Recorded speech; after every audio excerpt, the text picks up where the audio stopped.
किस राक्षस से डरकर भाग गए थे भगवान शिव? कहानी में क्या है जीवन का सार, आइए जानते हैं।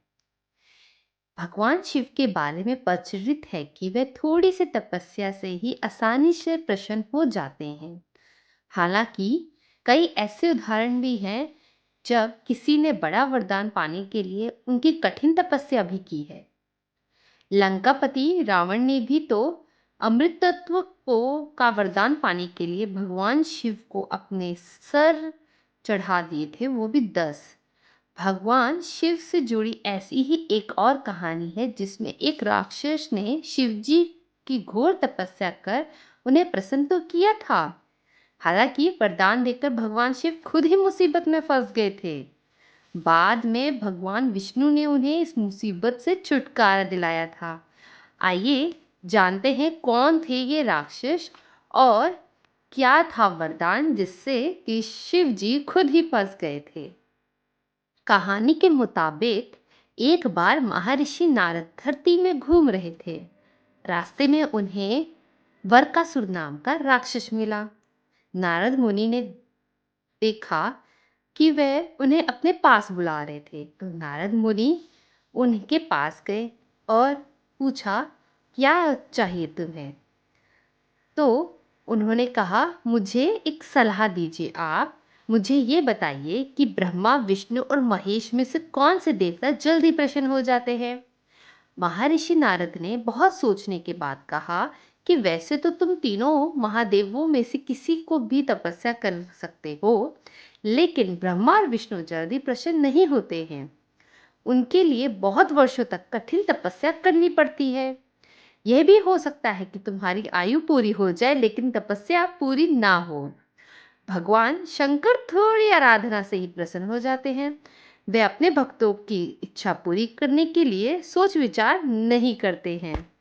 बकासुर ने भगवान शंकर की आराधना का फैसला किया और हिमालय के केदार क्षेत्र में जाकर आराधना करने लगे।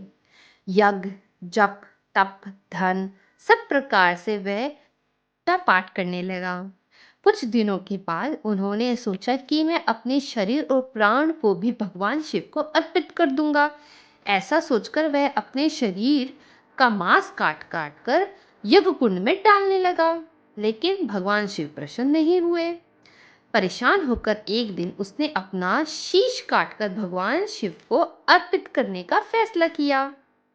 स्नान ध्यान कर जैसे ही उसने खड़े होकर अपना सिर काटना चाहा, भगवान शिव प्रकट होकर बोले, बस करो, तुम्हारी तपस्या पूरी हुई, मैं तुमसे प्रसन्न हूँ, वर मांगो। बकासुर हाथ जोड़कर भगवान शिव से बोला, आप मुझे वर दीजिए कि मैं जिस प्राणी के सर पर हाथ रख दूं उसकी तुरंत मृत्यु हो जाए।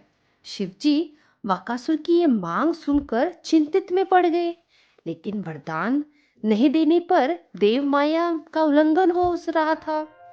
तो शिवजी बकासुर से बोले कि तुम्हारी तपस्या व्यर्थ नहीं जाएगी। तुमने मुश्किल वरदान की कामना की तपस्या की थी, तुम्हें तपस्या भी कठिन करनी पड़ी। जाओ, जैसा वर चाहते हो वैसा ही मिलेगा। वरदान पाते ही बकासुर की असली वृत्ति जाग गई। उसने कहा कि प्रभु, आपको ये वरदान सत्य है या नहीं, इसकी परीक्षा तो लेना चाहता हूँ। इसलिए पहले आपके सर पर ही हाथ रख देता हूँ कि इस वर की कितनी सत्य है, मतलब कितना इस बात पे सच है। शंकर ने सोचा कि राक्षस तो कुछ नहीं सुनेगा। जब बकासुर शिवजी के सर पर हाथ रखने लगे तो शिवजी भागने लगे। इस पर बकासुर को क्रोध बढ़ गया। वह पीछा करते हुए चिल्लाने लगा, ऋषि नारद की तरह आपने भी मुझे छल किया है। वरदान की परीक्षा से डर कर क्यों भाग रहे हैं? शिवजी भूमंडल छोड़कर देवलोक तक भागते रहे और बकासुर भी उनके पीछे पीछे भागता रहा। अंत में भगवान विष्णु शिव जी को मिले तो अपनी सारी परेशानी विष्णु जी को बताने लगे। विष्णु जी ने हंसकर कहा कि कुछ भी हो, आपके वरदान का साहित्य तो सिद्ध करना ही होगा।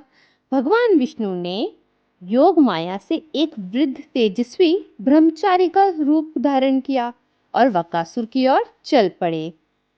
भगवान विष्णु को जब बकासुर आता हुआ दिखा तो वह उन्हें आगे बढ़कर और प्रणाम किया। उन्होंने बकासुर से कहा कि सुरासुरराज कहाँ जा रहे हो? लगता है कि आप बहुत थक गए हैं। शरीर को थोड़ा आराम दीजिए। आप सब प्रकार से समर्थ हैं, फिर भी मेरे योग्य कोई काम हो तो बताइए। अक्सर लोग अपने मित्र को और सहायकों को अपने काम पूरा करवाने के लिए मुझसे कहा करते हैं। एक तेजस्वी ब्रह्मचारी की बातें सुनकर बकासुर ने शिवजी के वरदान और उनकी परीक्षा की बात बताई।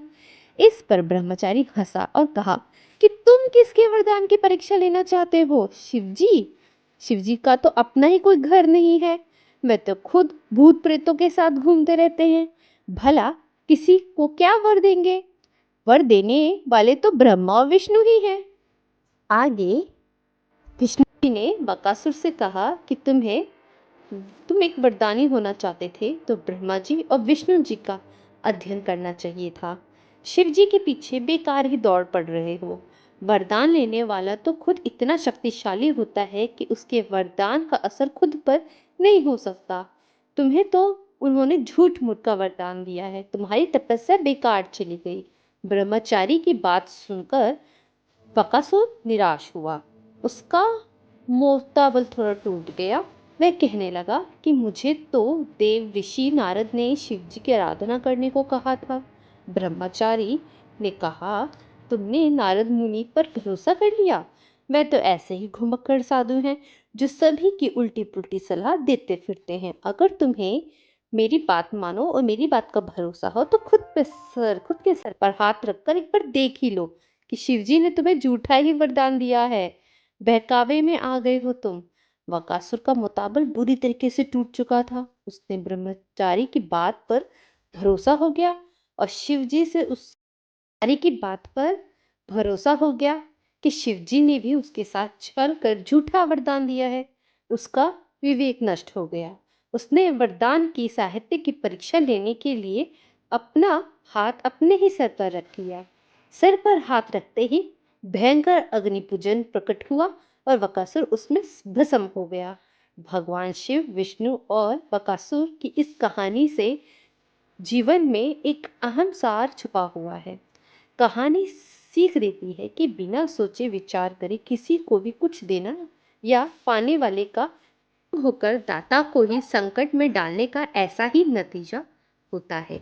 कृतज्ञता के उम्मीद में बुद्धि विवेक नष्ट हो जाता है और उपलब्धि ही नाश का कारण बन जाती है। Thank you so much for watching this video. Hope you like and enjoy this video. Please like, share and comment this video. Thank you again.